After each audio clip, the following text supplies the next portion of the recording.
Mitch, is that okay? Yeah, good. Yeah. So, path to mastery is how this works. So, we all go through, whenever we want to supercharge our learning, we want to master something, we go through these four steps. Number first step is called I don't know, therefore I'm not good at it. For example, you're learning guitar. I don't know how to play the guitar, therefore I'm not even good at playing guitar. So, first of all, you don't even know that guitar can be played. Maybe, let's say, for example, you don't even know guitar exists. That's the first step. We don't know anything about it, therefore you're not good at it, right? The next step would be I'm aware that, oh, there is a guitar, and I'm aware that there's some ways of how you can play guitar, but I'm just aware of them, but I'm still not good at it because I've not practiced it. The next step would be I have in-depth knowledge. Maybe I sign up for a guitar class, I have a coach, I practice for like, I have a lot of knowledge, and I also practice, so I'm really, really good at that.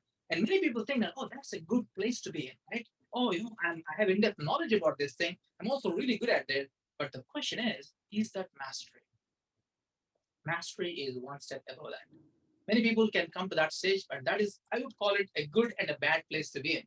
Good place because you're better than most people. Bad because it actually stops you from going forward. The last step is this, and that is you know things so intuitively that your execution is automatic. It's like second nature. In fact, for some of you who know this, this is called as a competence ladder. So the last step is unconscious competence. You're so good at it. You're so competent at it. You're not even thinking about it. That's what people like. You know, tennis players or people in the football. They're not thinking at the time of kicking that goal. It's just intuitive. It's automatic. So the question is, how do you do that?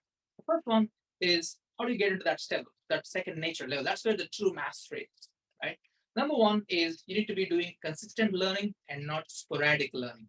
So again, I can talk a lot about this, but here's the thing. This is my YouTube channel. You can go to youtube.com/Nishant Kasibhatla speaker. And just 1 week ago, my latest video is the difference between sporadic learning and consistent learning. I highly encourage it's 5 minutes or 6 minutes. Definitely watch that video. Take a screenshot of this or take a picture of this screen so that you know that this is a YouTube channel to go to. For what already I have about 40 plus videos on YouTube on different topics. So I want you to go ahead and watch that video for the first thing. Second thing is how do you get that path to mastery is the difference between single tasking versus multitasking. We already talked about that. But the one thing that I want to do right now is I want to focus on the next thing, and that is output versus input. The only way in which you can be master at something is by doing more of output than the input towards that. Input is the information you acquire. So you're learning a book, watching a video, listening to a podcast, reading a book, an article, learning from a webinar like this, or learning from a real lecture, offline lecture, that's all input. But output is what you do with the information you acquire. The problem with nowadays is a lot of people are in my language it's called the input trap. What's the input trap? Learn, learn, learn, learn, learn, learn, learn, learn a lot. That's good. Of course, you have to learn. There's no two ways about it. You have to learn. But the question is, how much of what you are learning are you using it, and how much of what you're learning is benefiting you in your life to go to the next level in your life? If that is not happening, all that learning is of no good. Unless, of course, you're learning for fun, like you're reading a fiction book. Okay, just having some fun. That's okay. But if you're learning something more profound, if you don't take action, if you don't do the output, it's not really going to be helpful for you. Because that the problem with if you do input and no output, you get into what is called as shallow learning. How many times, you know, someone tells you, hey, read this book, it's great. And then you ask them, oh, what's this book about? Oh, this book is about blah, blah, blah. Oh, okay, good. So can you tell me more about that? And another person always goes like, oh, yeah, it's good book, it's a good book. So yeah, what like three things you learn from the book? Uh, it's good, it's a really good book. You must read this book. So that's shallow learning. You know, the whole you can't tell me what are the three things you learned from the book. I'm not saying anything bad about it, but that's shallow learning. Shallow learning is this: you feel you have learned, and that's dangerous. And in psychology, there's a word for that, and that's called illusion of competence. I feel I'm competent. I think I know it, but hey, I don't know it. What we want is deep learning. Deep learning means I know I have learned it. So what's the difference between that and everything else in this room? That knows 100% that he can do the 10 steps.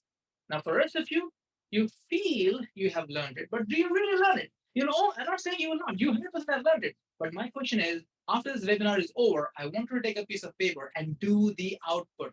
Don't feel you have learned it, but actually know you have learned it. And the only way you know you have learned it is by actually doing a recall. So I'm going to tell you the world's most easiest way of how you can do the output, and that is don't stop at learning. Many people, this is what they do. They open the book, they have a goal. I have to read the first 10 pages today. That's my goal. Open the book, page one, page two, page three, page four, page five, page six, seven, eight, nine, 10. Yes, I did it, man. Hello, you have not done anything.